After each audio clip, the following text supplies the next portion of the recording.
आखिरकार हमें मिल ही गया 20 साल पुराना पाइन का पेड़, जिससे निकलने वाला यह चिपचिपा प्राकृतिक रस हमारे लिए बेहद कीमती होता है। इसे सावधानी से इकट्ठा करके घर लाया जाता है और हल्की आंच पर धीरे धीरे पिघलाया जाता है। जैसे ही यह पिघलता है, तुरंत ठंडे पानी में डालकर इसके छोटे छोटे टुकड़े तैयार कर लिए जाते हैं।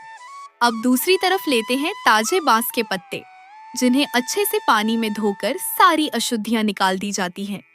इसके बाद इन पत्तों को कपड़े में डालकर अच्छी तरह निचोड़ा जाता है, ताकि इनका प्राकृतिक रस पूरी तरह निकल आए। यही रस इस पूरी रेसिपी की असली जान होता है। अब बारी आती है हमारे खास प्राकृतिक प्रोटीन टुकड़ों की।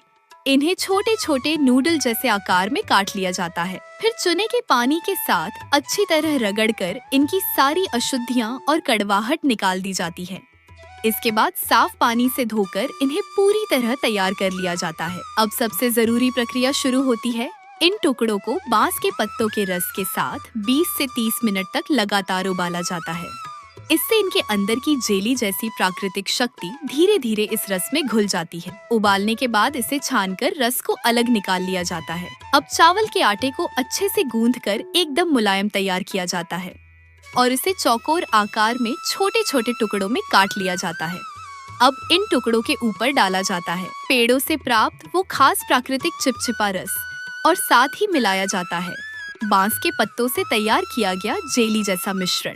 अब इसे 24 घंटों के लिए ऐसे ही छोड़ दिया जाता है और समय पूरा होते ही तैयार हो जाती है ये अनोखी जेली जैसी स्वादिष्ट मिठाई। एक समय था जब हमारे परदादा इस मिठाई को बड़े चाव से खाया करते थे। इसे खाने से शरीर को ठंडक और मन को ताजगी मिलती है।